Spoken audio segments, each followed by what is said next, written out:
السلام عليكم ورحمة الله وبركاته. أهلا وسهلا متابعيني الكرام، متابعي قناة أبراج اليوم للتوقعات اليومية.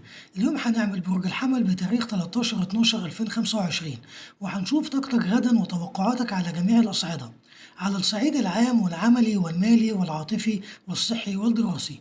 ما تنسوش حبايبي عمل لايك للفيديو والاشتراك بالقناة وتفعيل زر الجرس تشجيعا منكم ليصلك كل ما هو جديد أصحاب برج الحمل. على الصعيد العام الحمل النهارده طاقتك واضحة جدا، عامل زي الشخص اللي واقف على تلة عالية وباصص ورا منك وشايف اللي بيمر بيه، وباصص قدامك وشايف الطريق اللي لازم يكمله، وفي اللحظة دي تحديدا أخدت قرار داخلي محدش يعرفه غيرك. كمان يا حمل انت خارج من فترة فيها تعب نفسي، يمكن من حيرة أو يمكن من إحباط أو يمكن من فقدان أمل مؤقت، لكن النهاردة بتحس إنك بتسيب كل دورة منك وبتقول لنفسك يا حمل كفاية، أنا كملت اللي عليا والباقي مش مسؤوليتي. طاقتك اليوم يا حمل فيها ارتياح بعد زعل، وطلوع بعد عزلة، وإحساس إنك بتستعيد نفسك، وعندك رغبة إنك تغير مكان أو أسلوب أو طريقة تعامل. كمان واضح يا حمل إنك واقف على بداية جديدة رغم إن قلبك لسه شايل حاجة قديمة. النهاردة مش يوم نسيان، هو يوم استيعاب، يوم تقول فيه أنا اتعلمت الدرس ده. كمان في خطوة صغيرة هتاخدها لكن أثرها كبير جدا على شخصيتك واتجاهك في الحياة. أما على الصعيد العملي، على المستوى العملي يا حمل الطاقة بتقول إنك الفترة دي عملت اللي عليك وزيادة، اشتغلت واستنيت واتحطيت تحت ضغط ومسؤوليات، وبعضكم اتحط في مقارنة غير عادلة، لكن النهاردة يا حمل طاقتك بترجع مكانها، في تقدير وفي انتباه لحضورك وفي شعور إن مجهودك مراحش هدر. كمان يا حمل حد يمدحك أو مدير يلاحظك أو فرصة تتحرك ناحيتك أو فكرة تجيب نتيجة أو مشروع يتفتح، ورغم كده إنك تعبت يا حمل الطاقة بتقولك كمل، النتيجة جاية ومش بعيدة.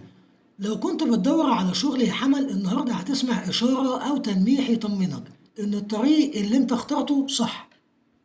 أما على الصعيد المالي، على المستوى المالي يا حمل واضح إنك كنت حاسس إن الدنيا واقفة، زي اللي بيشتغل وبيحوش وبيصرف بس مفيش زيادة، كله محسوب، لكن النهاردة الطاقة بتقولك في تحسن تدريجي، وممكن كمان يجيلك مصدر مالي جديد، سواء شغل جانبي أو مكافأة أو عائد من حاجة قديمة أو مساعدة من حد كريم.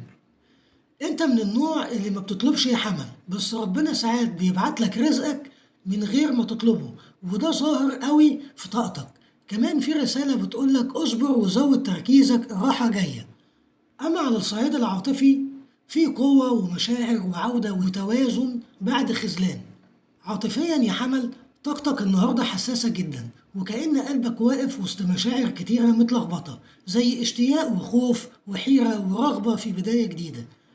لو كنت في علاقة الشريك هيلاحظ تغيير فيك يا حمل، من صوتك ومن طريقة كلامك، وكأنك بتقول أنا تعبت بس لسه قادر أكمل لو لقيت حد يستاهل. كمان في فرصة صلح أو حوار صريح أو وقوف في النص ما بين البعد والرجوع. لو أنت غير مرتبط يا حمل في شخص بيراقبك ومعجب بيك بس خايف يبان، الشخص ده شايف فيك قوة وشجاعة رغم إنك من جوه حساس جدا. ولو انت كنت خارج من علاقة مؤلمة يا حمل فالنهاردة في بداية شفاء حتى لو بسيطة لكنها بداية حقيقية. أما على الصعيد الصحي واضح إن الإرهاق عندك نفسي أكتر من جسمك يا حمل، زي اللي شايل حمل في قلبه مش بالعضلات. اليوم جسمك محتاج يا حمل تهوية وشمس ومية وأكل خفيف وهدوء تام. خد بالك يا حمل من صداع أو ألم في الرقبة بسبب التفكير الزيادة عندك، ولو عندك عادة صحية النهاردة يوم ممتاز ترجع ليها. أما على الصعيد الدراسي أنت داخل على يوم فيه تركيز وهدوء والقدرة على الاستيعاب أي مادة مهما كانت تقيلة عندك يا حمل. حتى الحاجات اللي كنت شايفها صعبة النهاردة هتحس إنها أسهل لأن دماغك مرتبة ومفتوحة على الفهم. ولو عندك امتحان يا حمل قريب فالنهاردة يوم تثبيت معلومات مهم جدا. الخلاصة اليومية ليك يا حمل قرار مهم يغير مودك، تقدير عملي بعد تعب، تحسن مالي وتدريجي، ومشاعر عميقة وعودة وتوازن، وتركيز دراسي ممتاز. ودي كانت قراءتك اليوم يا حمل، انتظروني مع فيديو آخر وتوقعات جديدة، والسلام عليكم ورحمة الله وبركاته.